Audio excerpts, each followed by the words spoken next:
In this podcast episode, Oliver Burkeman explores the complexities of productivity, self-help, philosophy, and the human experience of time and mortality. The conversation delves into the pitfalls of traditional self-help approaches, the nuanced relationship between principles and techniques, the challenges of managing time and emotional states, and the importance of presence, acceptance, and balance in everyday life.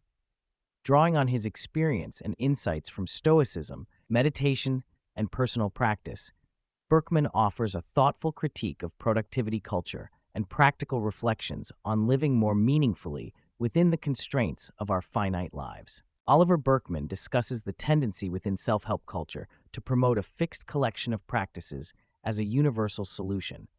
He emphasizes that life and personal growth do not culminate in a final state of enlightenment or peace, but are ongoing processes where one can improve incrementally. His own evolution from skepticism to a more genuine engagement with these ideas reflects this reality.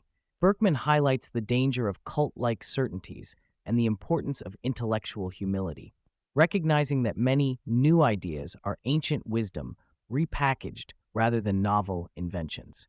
He positions himself as a fellow traveler, offering reflections rather than definitive answers, stressing that self-improvement is about covering ground on an evolving journey rather than arriving at a final destination. Burkeman highlights the distinction between enduring principles and an almost infinite variety of techniques or practices.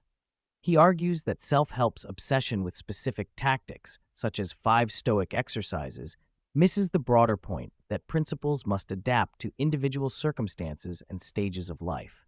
His work advocates a less rigid approach to organizing time and action, where people can find or invent practices that suit them while focusing mainly on the underlying shifts in perspective. Rather than seeking rigid formulas, success lies in integrating principles organically through ongoing reflection and experimentation. A recurring theme in the discussion centers on the feeling of waking up on the back foot, overwhelmed by commitments and the pressure of limited time. Burkeman acknowledges this experience as common, but less frequent for him now than in the past, largely because of tools like morning journaling, morning pages, which provide a space to process emotions and thoughts. He points out that feelings of being behind often stem from a mismatch between expectations and reality, fueled by an unrealistic desire to grasp infinity with finite means. Recognizing the fluidity of these states can reduce anxiety, as can embracing the reality that at any given moment, the best one can do is focus fully on the present task. The conversation delves into the cultural and psychological challenges around setting boundaries and saying no to requests. Burkeman and the host reflect on the inherited obligations and childhood conditioning that make refusal difficult, even when necessary for well-being. They explore Seneca's metaphor that one should devote most of one's time to philosophy, reflection, or values, and only after that attend to professional or trivial matters. This inversion of priorities serves as a call to reorient time allocation according to genuine values rather than external pressures. They also discuss the paradox of willingly committing to many obligations and then resenting the time left for what truly matters, such as parenting or personal time. Burkeman critiques the modern fetishization of urgency, distinguishing it from a more mindful awareness of mortality known as memento mori. Urgency too often reflects other people's agendas or trivial demands rather than authentic priorities. He proposes that awareness of death should inspire slowing down to savor the present rather than rushing toward an inevitable end. This viewpoint challenges hustle culture and productivity hacks like speed reading, reframing life's activities as to be experienced fully and on their own time, not simply expedited. This perspective also acknowledges that confronting finitude can be both motivating and calming, creating space for acceptance instead of anxiety. The guests examine how emotional states upon waking can vary widely, sometimes offering clarity and calm, other times confusion or negativity influenced by the subconscious, such as troubling dreams. This underlines the importance of actively engaging with one's mental and emotional conditions rather than passively reacting to them. Journaling or meditation-like practices facilitate stepping back from automatic identifications with inner narratives and provide a more grounded perspective. This approach echoes Stoic ideas of observing thoughts as events rather than as defining realities. Burkeman situates his work in the tradition of Stoic philosophy, particularly drawing on the metaphorical meditations of Marcus Aurelius more than the formal sit-down meditation associated with Buddhism. His practices, including morning journaling and mindful walking, serve a similar purpose to meditation by cultivating awareness, perspective, and acceptance.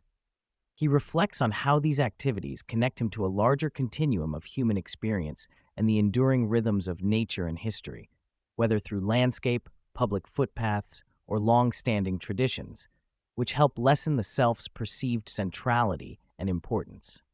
One of the vital themes is the tension between caring about world suffering versus maintaining focus on the sphere of influence one can realistically control. The explosion of information and the relentless flow of tragedies and crises can overwhelm individuals, inducing helplessness rather than constructive action.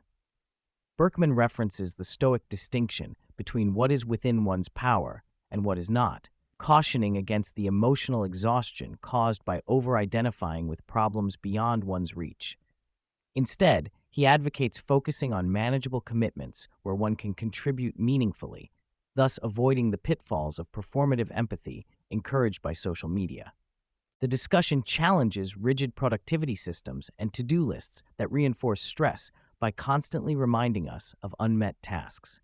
Burkeman describes his own shift from highly scheduled routines to a more intuitive, moment-to-moment approach to work.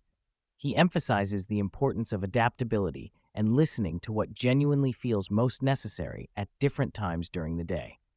This flexibility helps dissolve the sense of being overwhelmed and replaces it with a focus on doing what can be done right now. He warns against internalizing productivity principles to the extent that they become anxiety-producing constraints rather than helpful guides. Throughout the episode, Burkeman returns to the idea that existential acceptance, the acknowledgement of mortality, limits, and impermanence, is both a source of liberation and a foundation for a meaningful life. By accepting that time is short and unpredictable, and that control is an illusion, individuals can cultivate patience, presence, and gratitude for the moments they have. This stance fosters kindness to oneself, reducing the compulsive drive for achievement and the harsh self-judgments that often accompany ambition.